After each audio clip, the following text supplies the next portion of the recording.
ओम श्री जय हंस निर्वाण।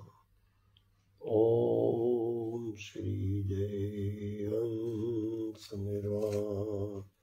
ओम श्री जय हंस निर्वाण। सतगुरु देव भगवान की जय।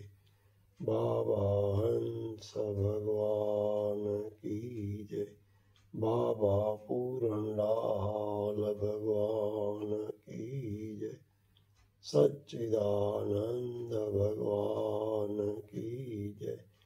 ओम श्री जय हंस निर्वाण। ओम श्री जय हंस निर्वाण। ओम श्री जय हंस निर्वाण। पिछले प्रसंग में हम यह समझा चुके हैं कि जीव के देश, काल, वस्तु और धर्म, इसके विषय में हम वृत्तांत कर चुके हैं। अब आज के प्रसंग में हम जीव के वाच्य स्वरूप का वर्णन करेंगे। अब वाच्य स्वरूप क्या है, इसको स्वामी जी महाराज समझाते हैं कि अविद्या तथा अंतःकरण में पड़ा। अविद्या क्या है कि न समझकर चलना, अज्ञान को लेकर चलना। अविद्या तथा अंतःकरण में पड़ा जो कूटस्थ आत्मा का प्रतिबिंब। किसका प्रतिबिंब है? कूटस्थ आत्मा का प्रतिबिंब। तहाँ अविद्या, कूटस्थ आत्मा और प्रतिबिंब, ये तीनों मिलकर के कर्ता, भोक्ता, संसारी जीव का वाच्य स्वरूप कहते हैं। अब वाच्य स्वरूप में क्या है? अविद्या, आपकी जो अज्ञानता थी वो कहाँ थी? अंतःकरण में अज्ञानता थी। और कूटस्थ आत्मा का प्रतिबिंब, अविद्या, कूटस्थ आत्मा तथा प्रतिबिंब तीनों मिलकर के कर्ता, भोक्ता, संसारी जीव का वाच्य स्वरूप कहते हैं। इसे क्या कहते हैं? वाच्य स्वरूप। अब देखो, वाच्य स्वरूप के अंदर क्या है कि हमारी जो अज्ञानता थी, उस अज्ञानता के कारण हम अपने आप को नहीं जानते थे। इसके कारण हमें क्या मालूम पड़ा था कि मैं संसारी हूँ, मैं कर्ता भोक्ता हूँ। इस प्रकार जो है वृत्ति इस उपजी थी। अब देखो इसको किस प्रकार से समझना है। अब यह जो है महावाक्यों के अंदर हम इसको देखते हैं। तुम पद क्या है? तुम पद क्या है? यह महावाक्य का दूसरा पद है। महावाक्य का कौन सा पद है? दूसरा पद है। जैसे महावाक्य किसे कहते हैं? महावाक्य कितने प्रकार के हैं? अब महावाक्य के अंदर दो पद होते हैं। दो पदों को समझना, त्वम पद और तत्पद। और तीसरा क्या है इसका? असि पद, तत् तौ असि। अब तत् तौ असि, इस प्रकार महावाक्य में कितने हैं? ये पद होते हैं। अब इसका दूसरा पद जो है तौ पद, वह त्वम पद क्या है? महावाक्य का दूसरा पद है। अब महावाक्य कितने हैं? महावाक्य 4 हैं। अब महावाक्य कौन कौन से हैं? यह 4 है। तत्वमसि महावाक्य जो है वह किसका है? सामवेद का। महावाक्य है। किसका महावाक्य है? सामवेद का। प्रज्ञानम ब्रह्म, यह जो है यह ऋग्वेद महावाक्य है। ऋग्वेद में किसका है? यह ऋग्वेद का है। अहम ब्रह्मस्मि, यह यजुर्वेद का महावाक्य है। देखो, और चौथा है अयम आत्मा ब्रह्म, यह अर्थवर्ण वेद का महावाक्य है। इस प्रकार ये 4 महावाक्य हैं। अब त्वम पद क्या है? देखो, तत्त्वमसि महावाक्य को अगर हम लें तो इसका दूसरा पद जो है वह क्या है? त्वम पद है। अब देखो, वाक्यों के अंदर क्या है? वाच्य अर्थ किसे कहते हैं? वाच्य अर्थ क्या है? अब वाच्य अर्थ को समझाते हैं। अब पहले वाच्य अर्थ और लक्ष्य अर्थ को किस प्रकार से समझना। अब सबसे पहले इसमें वृत्ति को समझे। वृत्ति क्या होती है? शब्द का अर्थ के साथ जो संबंध, सो शब्द की वृत्ति कही है। शब्द का अर्थ के साथ जो संबंध होता है उसे शब्द की वृत्ति कहते हैं। अब यह वृत्ति, शब्द की वृत्ति कितने प्रकार की होती है? यह वृत्ति 2 प्रकार की होती है। एक तो शक्ति वृत्ति है और दूसरी लक्षणा वृत्ति है। ये 2 प्रकार की वृत्तियां हैं। अब देखो, शक्ति वृत्ति किसे कहते हैं इसे समझना है। शब्द विषय अर्थ के ज्ञान करने का सामर्थ्य रूप, शब्द विषय क्या हो? अर्थ करने का सामर्थ्य रूप, जो शब्द का अर्थ के साथ क्या है? शब्द का अर्थ के साथ साक्षात संबंध हो। शब्द का अर्थ के साथ संबंध कैसा हो? साक्षात संबंध हो, सो शब्द की शक्ति वृत्ति कहते हैं। उसे हम क्या कहते हैं? शक्ति वृत्ति। शब्द का अर्थ के, शब्द में अर्थ करने का क्या हो? सामर्थ्य हो, और सब शब्द का अर्थ के साथ साक्षात संबंध हो, वहाँ शब्द की क्या होती है? शक्ति वृत्ति होती है। और लक्षणा वृत्ति, शक्ति वृत्ति। अब शक्ति वृत्ति से क्या बनता है? शक्ति वृत्ति से जाने हुए शब्द का अर्थ के साथ, अर्थ द्वारा जो संबंध, शब्द के अर्थ के साथ परंपरागत संबंध हो, वह शब्द की लक्षणा वृत्ति होती है। आप शब्द का, अब इसमें शक्ति वृत्ति से जो आपने जाना है, शक्ति वृत्ति से जाने हुए अर्थ द्वारा शब्द का अर्थ के साथ कैसा संबंध होना चाहिए? परंपरागत संबंध, सो शब्द की लक्षणा वृत्ति होती है। अब लक्षणा वृत्ति होती है। और शक्ति वृत्ति करी जो अर्थ जानिए, शक्ति वृत्ति के द्वारा जिस अर्थ को जाना जाता है सो शब्द का वाचार्थ कहिए। अब शब्द का वाचार्थ क्या है?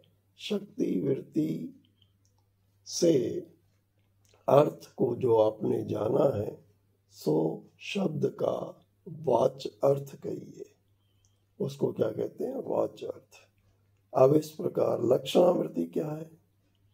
लक्षणावृत्ति करी सो अर्थ जानिए, सो शब्द का लक्ष्य अर्थ कहिए। इस प्रकार से 2 प्रकार की वृत्तियां हैं। एक तो शक्ति वृत्ति है, दूसरी लक्षणावृत्ति है। शक्ति वृत्ति में क्या था? शब्द का अर्थ के साथ साक्षात संबंध था, और लक्षणावृत्ति में शब्द का अर्थ के साथ कैसा संबंध था? परंपरागत संबंध था। वह शब्द की क्या थी? लक्षणावृत्ति। अब देखो, अब यह लक्षणावृत्ति 3 प्रकार की होती है। कितने प्रकार की होती है? 3 प्रकार की। एक तो होती है जहत लक्षणा, दूसरी भाग त्याग, दूसरी अजत लक्षणा, तीसरी भाग त्याग लक्षणा। अब देखो जत लक्षणा किसे कहते हैं? जिसमें जत लक्षणा वह है जिसमें संपूर्ण वाच्य अर्थ का त्याग करके उसके संबंधी अर्थ का ग्रहण होवे, तहाँ जहत लक्षणा कहिए। अब जहत लक्षणा को किस प्रकार से समझना है कि जिसमें उसका जो संपूर्ण वाच्य अर्थ है उसका क्या करना पड़ेगा? त्याग करना पड़ेगा। उसके जहाँ संबंधी अर्थ का ग्रहण हो, तहाँ क्या है? जहत लक्षणा है। जैसे कोई पुरुष पूछ रहा है कि गाय का वाड़ा कहाँ है, गाय के रहने का स्थान कहाँ है, तो दूसरा पुरुष उसको कहता है कि गाय का वाड़ा गंगा विषय है। गाय का वाड़ा कहाँ है? गंगा नदी में है। अब देखो इसको किस प्रकार से समझना है। अब वह कहता है गाय का वाड़ा कहाँ है? गंगा विषय है। अब इसका वाच्य अर्थ क्या होता है कि देव नदी का प्रवाह। देव नदी जो गंगा नदी है उसका प्रवाह। अब जहाँ जल का प्रभाव होता है नदी में, वहाँ गाय का वाड़ा संभव नहीं होता। इसलिए इस संपूर्ण वाच्य अर्थ को त्यागना पड़ेगा। जहाँ देव नदी गंगा में पानी का प्रभाव है, वहाँ गाय का वाड़ा नहीं हो सकता। इसलिए उस पूरे वाच्य अर्थ को छोड़ करके, त्याग करके, उसके संबंधी अर्थ कौन सा होता है इसका? गंगा नदी के तीर का, तीर यानी किनारा, जहाँ जमीन होती है वहाँ गाय का वाड़ा संभव होता है। इसलिए इस संपूर्ण वाच्य अर्थ का त्याग करके उसके जहाँ संबंधी अर्थ का ग्रहण होए, तहाँ जहत लक्षणा कहिए। अब दूसरी है अजहत लक्षणा। अजहत लक्षणा क्या है? इसमें क्या होता है कि देखो कहते हैं कि जहाँ वाच्य अर्थ को त्याग न करके, उसमें क्या था? वाच्य अर्थ का त्याग था। इसमें वाच्य अर्थ का त्याग नहीं होगा। वाच्य अर्थ का त्याग न करके जहाँ उसके संबंधी अर्थ का ग्रहण होए, तहाँ अजहत लक्षणा कहिए। अब इसमें क्या होता है? अब जैसे कहते हैं कि शोण दौड़ता है। शोण का मतलब होता है लाल रंग। अब ये लाल रंग में दौड़ना संभव नहीं है। लाल रंग में दौड़ना संभव नहीं है। इसलिए इसके वाच्य अर्थ को त्याग न करके इससे अधिक अर्थ को ग्रहण करना पड़ेगा कि लाल घोड़ा दौड़ता है। लाल घोड़ा दौड़ता है, इसमें क्या है कि अधिक अर्थ करना पड़ेगा, यहाँ जोड़ना पड़ेगा, तभी अजहत लक्षणा होगी। अजहत लक्षणा में क्या होता है कि वाच्य अर्थ का त्याग न करके उसके संबंधी अर्थ का ग्रहण होवे, तहाँ अजहत लक्षणा कहिए। अब तीसरी लक्षणा है भाग त्याग लक्षणा। अब भाग त्याग लक्षणा एक भजन में स्वामी हंस निर्वाण साहब जी ने कही थी कि भाग त्याग लक्षणा के द्वारा सत्य स्वरूप लखाया है। ये स्वामी जी महाराज ने समझाया था। तो भाग त्याग लक्षणा क्या है? अब देखो इसको समझाते हैं। जहाँ विरोधी भाग का त्याग करके अवरोधी भाग का ग्रहण होए, तहाँ भाग त्याग लक्षणा कही। अब भाग त्याग लक्षणा क्या है? जिसमें सार को आप क्या करेंगे? ग्रहण करेंगे और असार को छोड़ देंगे, उसका नाम है भाग त्याग लक्षणा। अब भाग त्याग लक्षणा क्या है कि जैसे कोई पुरुष कहता है कि किसी देश विषय मैंने एक पुरुष को देश काल विषय देखा था। एक कोई क्या था, पुरुष था, उसको किसी एक देश में मैंने देश काल में देखा था और उसी पुरुष को दूसरे देश काल में देखा। उसी पुरुष को उसको देश काल विषय देखा, सोई पुरुष इस समीप देश काल वर्तमान विषय आया है। अब क्या है, उसी पुरुष को उसने दूसरे देश में क्या देखा, देश काल में आया है, मतलब दूसरे समय में, उसके काल में। उसका समय अलग था, इसका समय अलग था, उसका देश अलग था, इसका देश अलग था। इसी प्रकार से उसकी वस्तु अलग थी, इसकी वस्तु अलग थी। तो इसलिए देश जो है दोनों भिन्न थे, दोनों काल भी भिन्न थे और दोनों की वस्तुएं भी भिन्न थी। इसी प्रकार से ये जो असार भाग था इसको छोड़ना है इसमें भाग त्याग लक्षणा में। और इसका जो सार भाग था कि पुरुष तो एक ही था, वही था, उसी देश में भी यही था, ऐसी में भी यही है, उसका क्या करोगे, आपको ग्रहण करना पड़ेगा। इस प्रकार से भाग त्याग लक्षणा में क्या करते हैं हम, सार को ग्रहण करते हैं और असार को क्या कर देते हैं, छोड़ देते हैं। इसी को हम भाग त्याग लक्षणा कहते हैं। अब देखो, भाग त्याग लक्षणा 3 प्रकार की लक्षणाएं समझाई है। अब बोलते हैं महावाक्य में आप कौन सी लक्षणा को मानोगे, महावाक्य विषय कौन सी लक्षणा है। अब बताते हैं, जहाँ जहत लक्षणा हो, पहली लक्षणा समझना, बहुत विचार से, बहुत ध्यान से इसको समझना पड़ेगा। जहाँ जहत लक्षणा होवे तहाँ संपूर्ण वाच्य अर्थ का त्याग होवे। ये आपको बता चुके हैं कि जहाँ जहत लक्षणा होती है वहाँ क्या होता है, संपूर्ण वाच्य अर्थ का त्याग होता है। तथा महावाक्य विषय जहत लक्षणा को अगर हम मानेंगे तो देखो क्या हालत होगी, तत्त्वम पद के वाच्य अर्थ विषय प्रवेश भय ब्रह्म चैतन्य और साक्षी चैतन्य का त्याग होगा। अब जब आप तत्व और त्वम पद के वाच्य अर्थ में प्रवेश करोगे तो उसमें क्या होगा, ब्रह्म चैतन्य और साक्षी चैतन्य का त्याग होगा।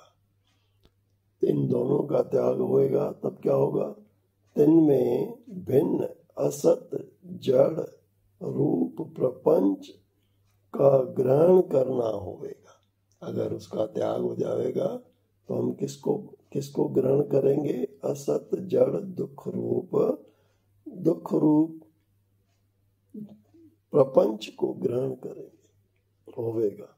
अथवा समस्त व्याष्टि प्रपंचमय उपाधि विशेषण रूप वाच्य भाग का भी चैतन्य के साथ त्याग किए से अवशेष रहे शून्य का ग्रहण करना होगा। अब इन सबका त्याग होगा तो काय को ग्रहण करना पड़ेगा, शून्य को ग्रहण करना पड़ेगा। ताते महा अनर्थ की प्राप्ति होगी।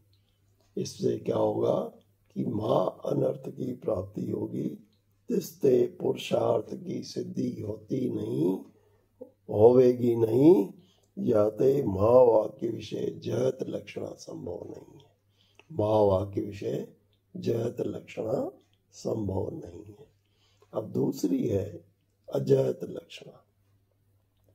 अजहत लक्षणा क्या है, इसमें वाच्य अर्थ का कुछ भी भाग त्याग नहीं होता है। आपने देखा था कि जैसे अजहत लक्षणा में बताया था, श्रवण दौड़ता है, अब उसमें अधिक अर्थ लिया था घोड़ा।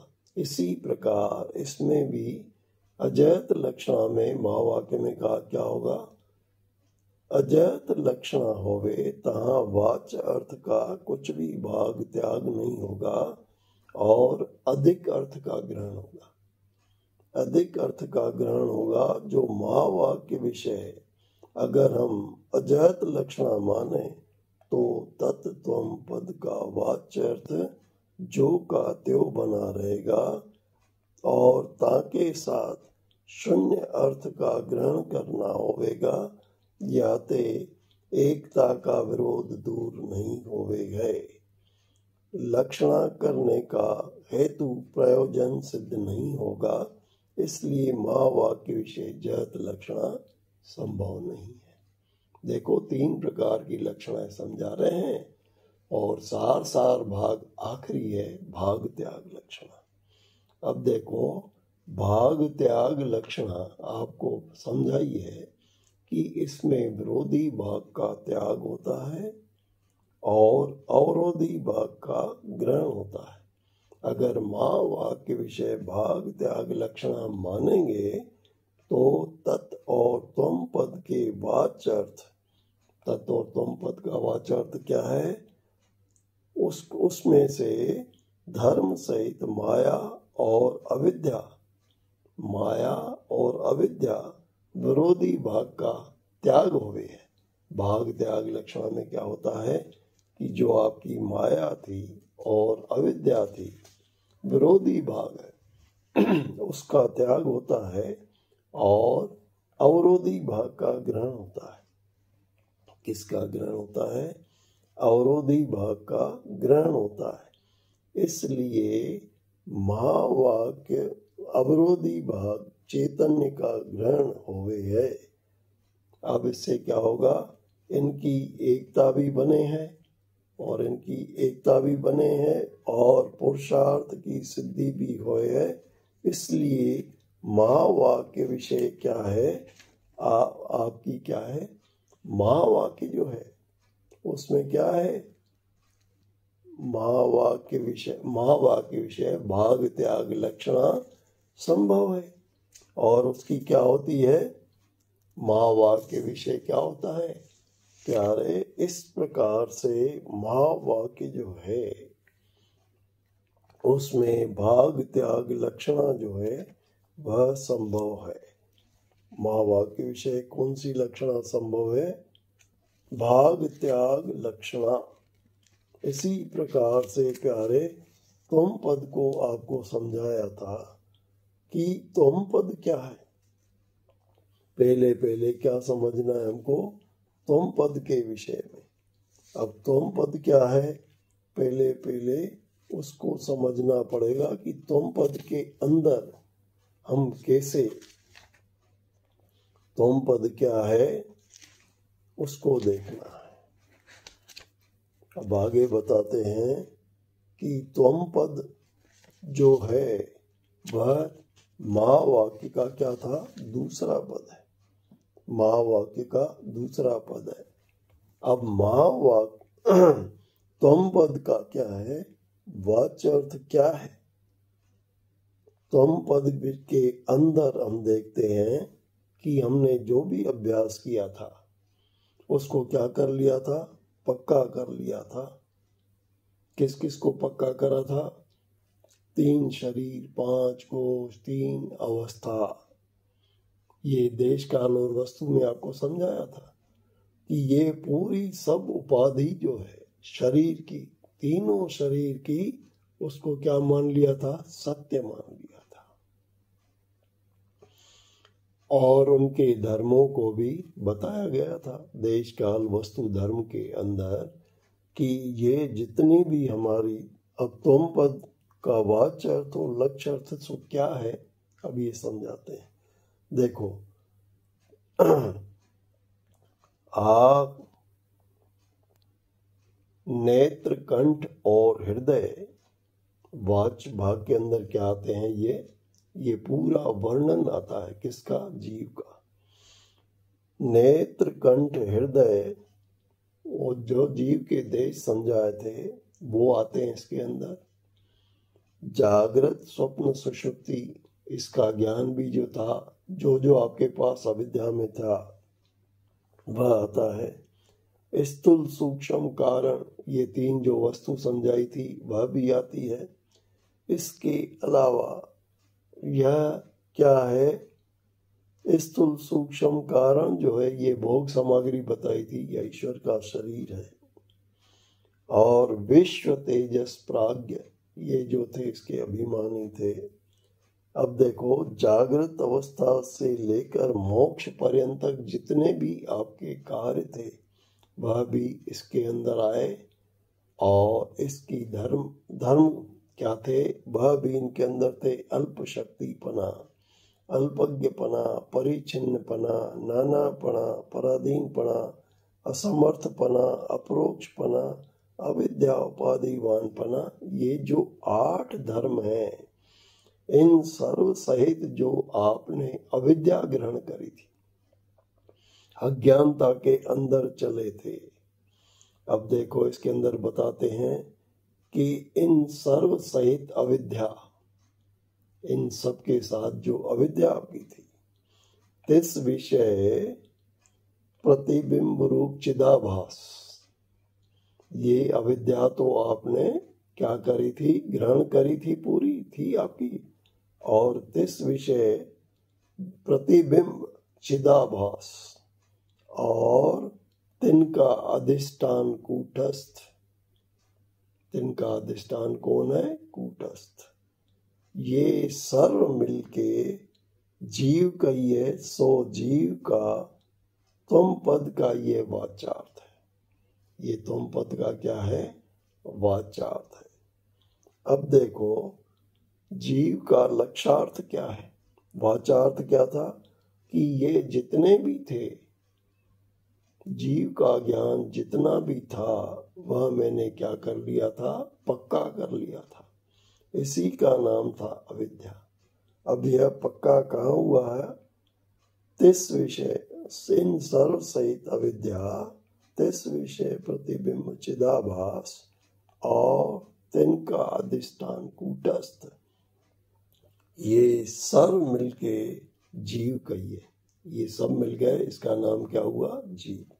सो जीव तुम पद का वाचार्थ है, यही वाचार्थ है। अब जीव का लक्ष्यार्थ क्या है उसको समझाते हैं। इन सर्व सहित चिदाभास भाग का त्याग करके अवशेष रहा, सो स्थूल सूक्ष्म कारण शरीर का अधिष्ठान जीव साक्षी कूटस्थ आत्मा, सो तुम पद का लक्ष्य अर्थ कहिए। तुम पद का लक्ष्य अर्थ क्या है, जो ये सब इन सर्व सहित चिदाभास भाग का त्याग करके, अभी अविद्या को तो हटाना है आपको, और जो चिदाभास है उसका भी क्या करना है, त्याग करके अवशेष क्या रहता है कि स्थूल सूक्ष्म कारण शरीर का अधिष्ठान जीव साक्षी कूटस्थ आत्मा, सो जीव का क्या कहिए, तुम पद का लक्ष्य अर्थ कहिए। ये तुम पद का क्या है, लक्ष्य अर्थ है। इसी प्रकार से अब ईश्वर का विवेचन करते हैं। ईश्वर में अपन ने क्या क्या देखा, ईश्वर के उसमें तत्पद में क्या क्या था, अब उसको आपको ग्रहण करना। इसमें तो यह बताया गया है कि प्यारे, अब जीव का देश सबसे बड़ा कौन सा, ईश्वर का देश सबसे बड़ा कौन था, ईश्वर का देश था अव्याकृत माया जो है वह कौन है, ईश्वर का देश। और उत्पत्ति स्थिति प्रलय ये तीन क्या है, ईश्वर के काल है। ये तीन के ईश्वर के क्या है, काल है, उत्पत्ति स्थिति प्रलय। अब ईश्वर की वस्तु कौन कौन सी है, ईश्वर की वस्तु तीन है, सत्वगुण, रजोगुण और तमोगुण। ये तीन ईश्वर की वस्तु है। कहिए सृष्टि की ये सामग्री है। अब सृष्टि के लिए क्या है? सामग्री है। अब देखो ईश्वर का शरीर क्या है?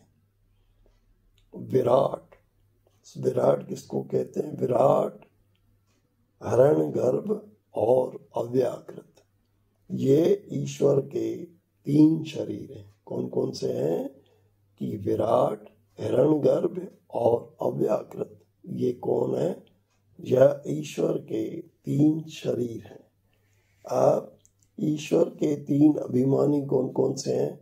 वैश्वानर, सूत्रात्मा और अंतर्यामी, ये 3 ईश्वर के अभिमानी हैं। कौन है? 3 ईश्वर के अभिमानी हैं। इस प्रकार से देखो, अब कार्य क्या है ईश्वर का? मैं एक हूँ, सो बहुरूप हूँ। मैं एक से बहुरूप हूँ, यह क्या था? ईश्वर का कार्य है। ऐसी जो इंचना तिसको आदि लेके जीव करी प्रवेश भया। अब ऐसी इंचा लेकर क्या है? ऐसी इंचा में एक से अनेक हूँ, ऐसी इंचा लेकर पहले क्या हुआ? जीव रूप करी प्रवेश हुआ, जीव रूप करके प्रवेश हुआ। यहाँ उसके पर्यंत सो सृष्टि, सो ईश्वर का कार्य। उसके बाद जो सृष्टि भई वह क्या है? ईश्वर का कार्य है। अब पहले पहले क्या इसका ईश्वर का कार्य था? मैं एक से अनेक हूँ, ऐसी इंचा थी। अब इस इंचा करके उसने क्या करा? जीव रूप करके पहले प्रवेश भया। किस क्या रूप करके? जीव रूप करके प्रवेश भया। उसके बाद जो सृष्टि भई उसको क्या कहा गया? ईश्वर का कार्य। अब ईश्वर के धर्म कौन कौन से हैं इसको देखो। ईश्वर का धर्म क्या है?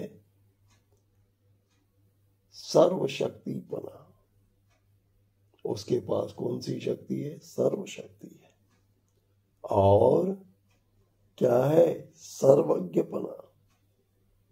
एक तो क्या है?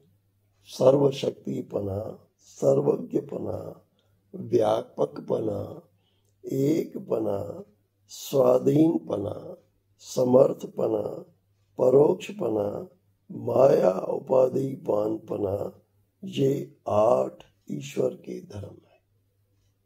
ये 8 क्या है? ईश्वर के धर्म है। इन सर्व सहित माया और तिस विषय प्रतिबिंब चिदाभास और तिनका अधिष्ठान ब्रह्म, ये सब मिलकर के क्या कहिए? तदपद का वाचार्थ कहिए। ये क्या है? वाचार्थ है तदपद का। ये जी ईश्वर की जितनी उपाधि थी ये सब क्या है? जो आपने देखी, ईश्वर के 3 शरीर, और इसके अलावा देश काल, ईश्वर के देश। ईश्वर का देश क्या था? अव्याकृत शरीर। ईश्वर के काल क्या थे? उत्पत्ति, स्थिति, प्रलय। ईश्वर की वस्तु वह क्या थी? वह भी आपको बताई गई कि ईश्वर की वस्तु सतोगुण, रजोगुण और तमोगुण 3 है।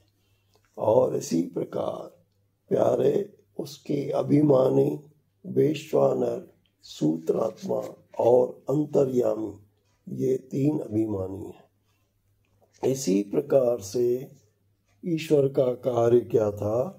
मैं एक से अनेक हूँ, और ऐसी इंचना करके पहले क्या हुआ?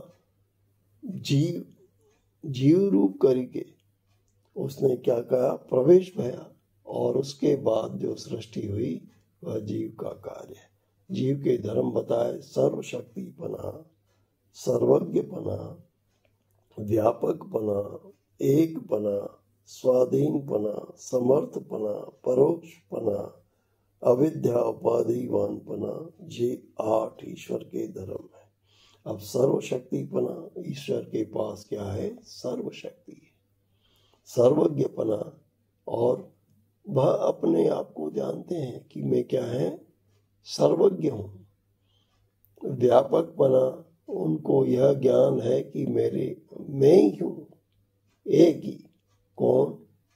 जो आत्मा है, जो ब्रह्म है, वह मुझसे अलग नहीं है। इसी के कारण उनके पास क्या है? सर्वशक्तिपना है, सर्वज्ञपना है, व्यापकपना है और एक है। जीव क्या देख रहा था? अनेक। ईश्वर क्या है? कि एक ही वह ब्रह्म है।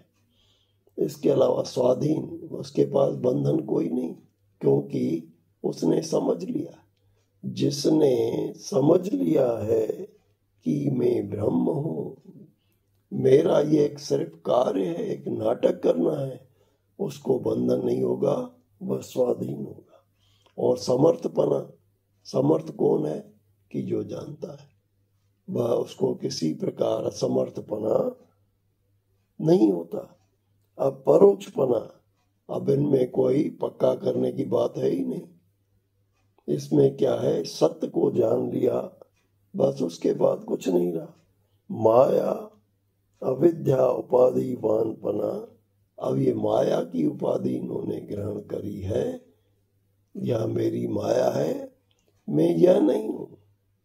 बस ये समझ लिया, तो इस करके ये क्या हुए? इन सर्व सहित इन्होंने देख लिया, इन सर्व सहित माया, इसके अंदर क्या है? प्रतिबिंब चिदाभास, और अधिष्ठान कौन है? ब्रह्म है। अधिष्ठान कौन है? ब्रह्म है। इसी प्रकार तीनों मिलकर के ईश्वर के तदपद का वाच्य अर्थ उन्होंने समझ लिया कि ये जो क्या है? वाच्य अर्थ है। किसका? तदपद का। अब इसका तदपद का लक्ष्य अर्थ क्या है? इन सर्व सहित माया और चिदाभास का त्याग करके अवशेष जो विराट हरण गर्भ और अव्याकृत शरीर का अधिष्ठान ईश्वर साक्षी शुद्ध ब्रह्म, सो तदपद का लक्ष्य अर्थ कहिए। ये तदपद का क्या है? लक्ष्य अर्थ है। तो वाच्य अर्थ और लक्ष्य अर्थ क्या है, इसको आपको क्या है? बता दिया गया है। अब वाच्य अर्थ और लक्ष्य अर्थ जो है, यह आपको समझा दिया। अब अपने को क्या देखना है आगे, कि वाच्य अर्थ जो हमने देखा, लक्ष्य अर्थ जो रहा, अब उसमें क्या समझना है आगे चल के। वाच्य अर्थ और लक्ष्य अर्थ क्या है, इसको समझना पड़ेगा। इसको समझने के बाद प्यारे आपको एकता का अनुभव होगा कि इनकी एकता कैसे हो, जीव और ईश्वर की एकता कैसे हो, उसको आगे के वृत्तांत में बताएंगे। आज हम वाणी को यहीं विश्राम देते हैं। ओम श्री जय हंस निर्वाण। ओम श्री जय हंस निर्वाण। ओम श्री जय हंस निर्वाण। बाबा हंस भगवान की जय। बाबा पूरनलाल भगवान की जय। सच्चिदानंद भगवान की जय।